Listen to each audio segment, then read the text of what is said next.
The Baruch Sheamar goes through the whole, from the beginning, the origin, the beginning of the whole chain of Ishtalshalas, how this world comes about, and we're up to Baruch Oisei V'Reishis. Baruch Oisei V'Reishis is the next step. After the level of wisdom, then we get the level, we go to the next level. Hashem comes down to the level of Bina, the level of understanding. And Bina is called Oiseh. This is the first time he says that he makes. This is the world of mending, of fixing, because it's in the world of Bina where things get done. It's like a Bina Yeseder, an extra wisdom was given to a woman. A man is like Chachma. He plants the seed, he brings the wheat home, but what are you going to do with wheat? Go eat wheat. To get for wheat, a loaf of bread, a delicious loaf of bread, that's the woman. She has to measure, and you have to turn it into flour, and you have to measure and put the exact perfect amount of ingredients and mix it together. He brings home the flax or the wool, but then you have to turn it into clothing. So that's Bina. Bina is Asiyah, meaning to fix it. Oiseh, to make it, to really get it done, that's Bina. That's in the details. And even in the intellectual world, in order to be able to take apart, to be able to clarify, you need Bina. Chachma is not enough. Chachma is like, it's like the point. Chachma is the idea, the point, the faith. But, you have to be able to explain it, and you have to be able to put it into words, and you have to be able to translate it into life, and you have to be able to take it apart. It's the details. God is in the details. That's where things happen. If you want something to change, you need to manufacture it. Asiya means to manufacture. Oiseh. Manufacturing, you have to take it apart. In the field, you have the wheat grows in the field, and the flax grow, and the animals and the sheep and the wool. But you need to take it then to the manufacturer, to the factory, and produce it. To produce it into something valuable. So just to say, have faith, I believe in God, it's very vague. It's just a concept. It's a point. It's a true point. But you need to manufacture it, to develop it, to explain it. Take, for example, you have two people who have an argument, because each one sees their point. If you want to bring some clarity and you want to fix it, you have to get into the details. And once you spell it out and you get into the details, then you can reconcile, because then this person says, oh, I didn't see it that way. I didn't realize this implication, that implication. Very superficial, right away you get to the point, and I see it this way and you see it this way, and you're clashing, and it's opposites, and it's a conflict. But then when you get into the details and you start clarifying and you start taking it apart and you start breaking it into the details, suddenly, oh, I didn't realize this, I didn't realize that, and then you can come to some sort of resolution. So Bina is critical. If you want to build, Bina means to build. You want to build, to manufacture, to do something, to be productive, you need Bina. Without Bina, nothing happens. But on the other hand, he says, Oiseh Bereishis. Bereishis refers to wisdom. Because in the language of the Zohar, wisdom and understanding are like two friends that you can't part, you can't separate between the two. You can't have one without the other. They're inseparable. Or in another expression it's found, it's called like a dot in the palace. Chacham is like a dot, a point. Bina is like the palace, a building, a whole structure. You have a whole structure. There's a beginning, there's a middle, there's an end, there's a structure, there's a foyer, there's an antechamber, there's a first floor, second floor, there's a whole structure. Now you can't have one without the other. If you just have a point, you can't build with it, you can't use it, it's not productive, you can't.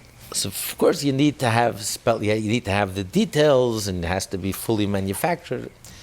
But the problem is that once you start analyzing and detailing it and structuring it, and sometimes you can become so verbose and you go into so many details that you miss the point, you lose sight of the point.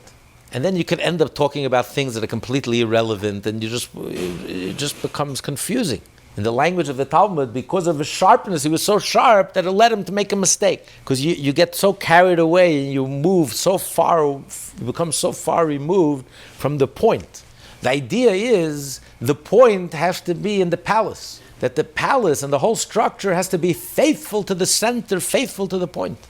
So all the words and all your explanations, but you have to explain the point. You have to convey the point, communicate the point. As the Mashiach told the Baal Shem Tov, Mashiach will come when your well springs will be spread. So you have to spread the well springs, you have to communicate the well springs, but you have to communicate the wellspring itself. You have to be faithful to that essence, to that purity and that clarity of the point. Never veer from the point. The whole structure should just be there to reinforce the point.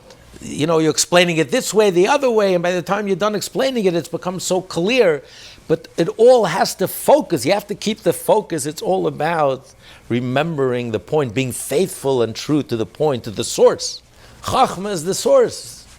That's the flash. That's the point. That's the truth. Now, truth needs elaboration and explanation, but it's not about the elaboration and explanation. They have to complement each other, becoming inseparable from each other. The elaboration and the clarification just further clarifies the point. So that's what he says, Baruch Sheamar va'osa, that you need Chachma and Bina together. And they're inseparable.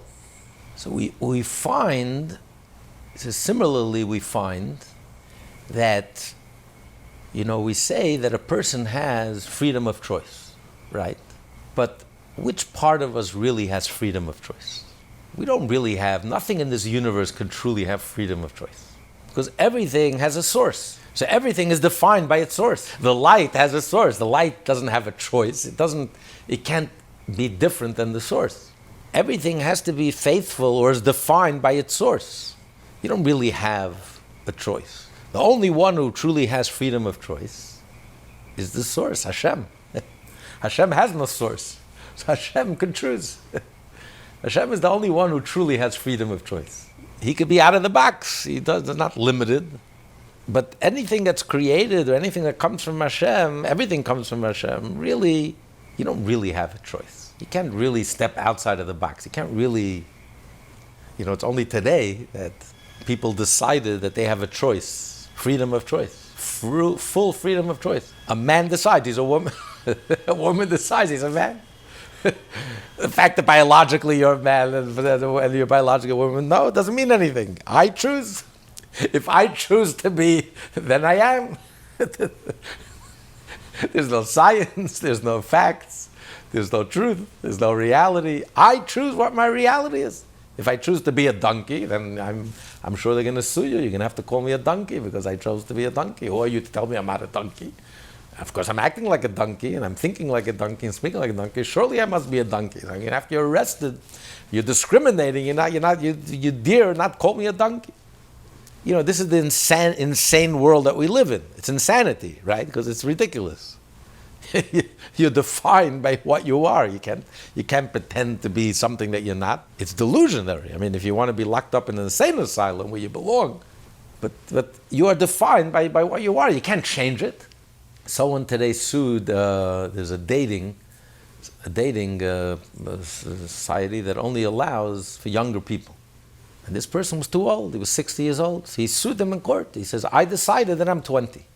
If a man could be a woman could be a man, I decided that I'm 20. So how dare you exclude me from your club? And he's suing them.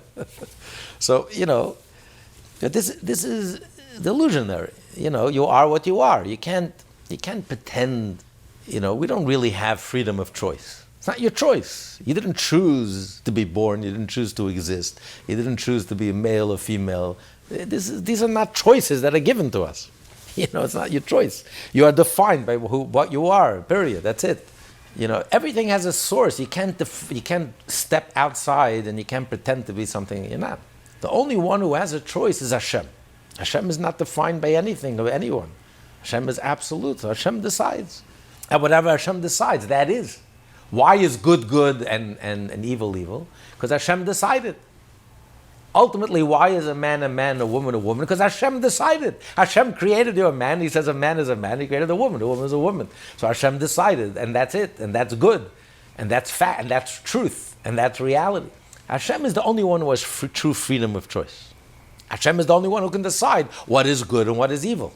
You can't decide your own truth. You can't decide your own morality. There are 10 commandments, and there are 7 Noahide laws. And this is right and this is wrong. Stealing is wrong, and you can't decide. These are not in our hands. So real choice is only in the hands of Hashem. The only one who has real choice is a Jew who has a piece of the divine essence, who's connected to Hashem. So therefore, we have that independence. We have that true freedom of choice. There's nothing that forces us. There's nothing compelling us, nothing external compelling us. We have that freedom of choice.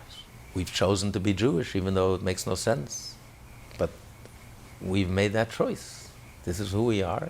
This is what we want to be. So we have true freedom of choice. On the other hand, the godly soul, does the godly soul really have a choice? I mean, how could you choose if you have a choice between gold and junk? Is that choice? Is that a choice you have to make? That I'm choosing gold over junk? To the godly soul, the only reality is godliness. A mitzvah is godly. Torah is godly.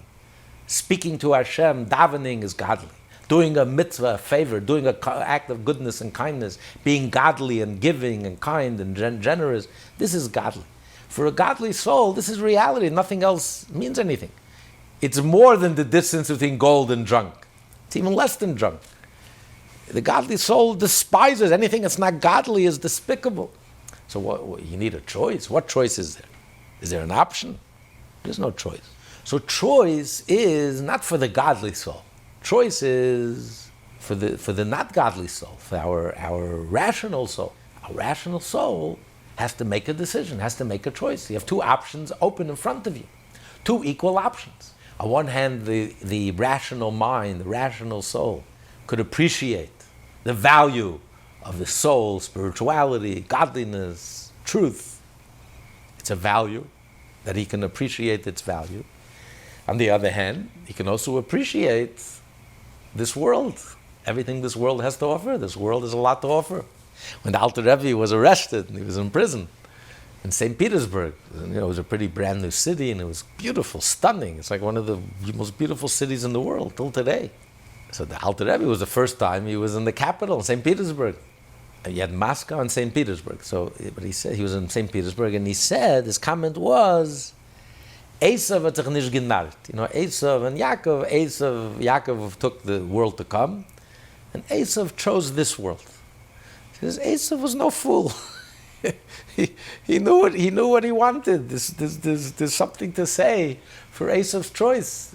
The wealth, the richness. If you ever been to the Hermitage, I mean, it's dazzling. The wealth of this world is just dazzling. The richness and the beauty that you find in this world is just dazzling. So, Esav was no fool. Esav was a smart Jewish boy. And he chose this world. So the rational soul within us has 2 choices. The animal soul, of course, only desires indulgence and fun and pleasure and cravings and material things. The godly soul only wants godliness.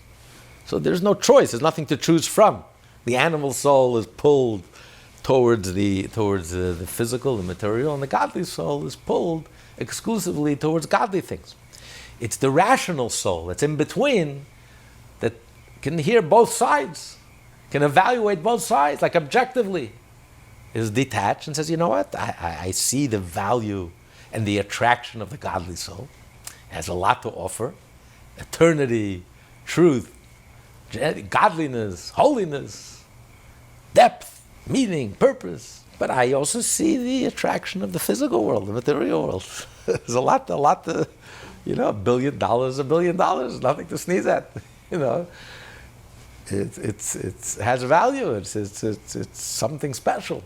Fabulous wealth, fabulous. It's influence. It's something to speak of. So it has to make a choice. It's a choice between 2 valuable things. To the rational soul, it's not gold and junk. Yeah, to the godly soul it's junk. Extending your existence, money, power, fame, it's junk, it's nothing, it's meaningless, it's superficial, it's a shell. And to the animal soul it's everything, it's his whole world. It's fun, it's excitement, it's thrill, it's enjoyment, it's pleasure. But to the rational soul is in between. The rational soul can sit and evaluate. As a true intellect, could sit back, take a step back and evaluate. I see the godly soul, the position of the godly soul, I can appreciate it. I appreciate the position of the animal soul. It's good, I like it, it's interesting. It has a lot to offer. All these experiences, these are tremendous physical, material experiences, it's valuable, it's something to say for it. So you're like in between. So the irrational soul is the one who has freedom of choice. It has to make a choice.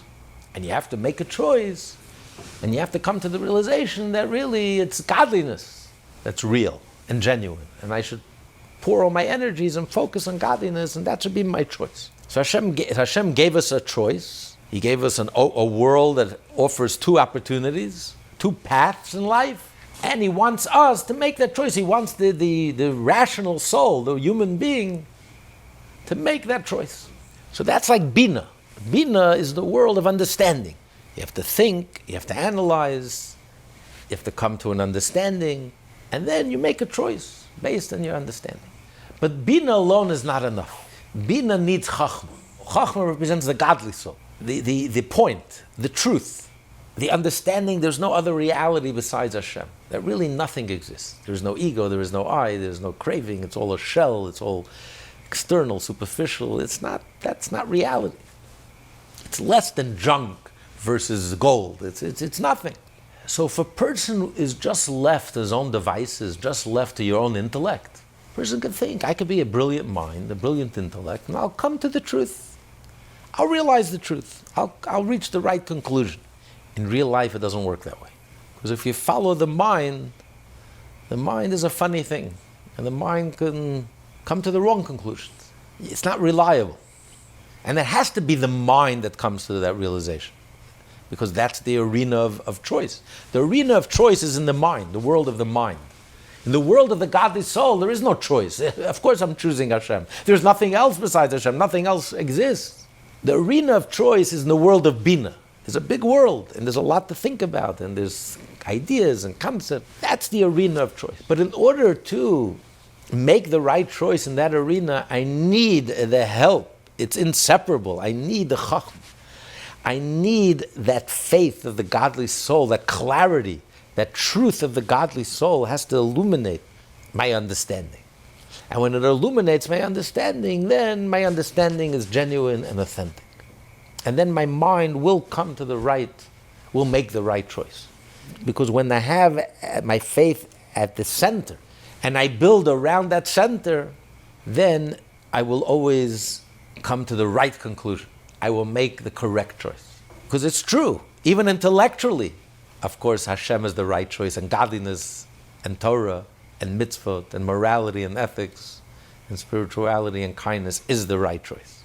But in order that your mind should come to that realization, don't forget, the Germans were brilliant. There was a seat of university. And where did their mind lead them? It led them to Hitler, and to fascism, and to the worst crimes in human history. And it was all justified by their intellectual mind and brilliance. So the mind itself is not reliable. It's a broken crowd. Look today. The whole woke movement, all that nonsense of society is coming from the universities. All the kids from university all want to become communists. Ask anyone who's old enough, knows what communism, how it destroyed everything in its wake. It's a disaster. Just look at Venezuela today. You don't need to be brilliant. And yet, there's no history. We didn't learn anything. We want exactly Venezuela, and we're taking the express train to Venezuela. So with intellect itself is very weak. If you just rely on your own intellect and your own brilliance, not only won't it lead you to make the right choices, it could lead you very far. You can stray very far. So you have to have that chachma, you have to have that point, that honesty, that integrity, that genuineness, that humility, and that faith, that godliness, that godly soul. And then you illuminate your mind. Then your mind suddenly thinks straight. So it's the chachma that makes sure that your bina thinks straight. Otherwise, you don't think straight. You're so intelligent and you know so much information, it's scary. How off, you get so off. And you're so far from the truth. And you're so blinded to the truth.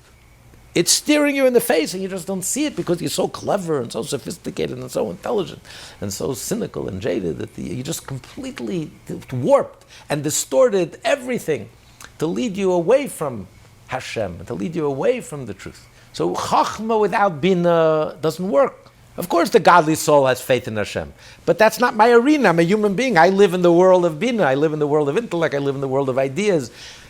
That's my reality. I don't live, I'm not a godly soul per se. That's not my reality. The godly soul, there is no struggle. Everything is clear. But I live as a human being. I live in the world, in my life, my personal life, there is struggle. And I have choices I have to make. And there are two choices in front of me. And they're both appealing, and they both speak to me, and they both have value. And I have to make a decision. Hashem wants me as my human being that I should agree. It should be my decision that I want to relate with Hashem and I want to do the right thing. Not blind faith. He wants me that it should engage my personality and my character and my being, and it should be my freedom of choice and my choice. But in order to be able to make that choice, you have to have that chachma. That's what he says. Baruch Oisei Bereishis. Yes, Oisei. Oisei means to manufacture, to make, to fix, to produce something that's productive, but it has to be Bereishis, with a chachma. They're inseparable. The Bina doesn't walk away from the chachma. The Bina takes the chachma with it, takes the point and expands the point, but it has to be faithful to the point. The point always has to be centered. And then you can build around it, and then everything will only reinforce that point.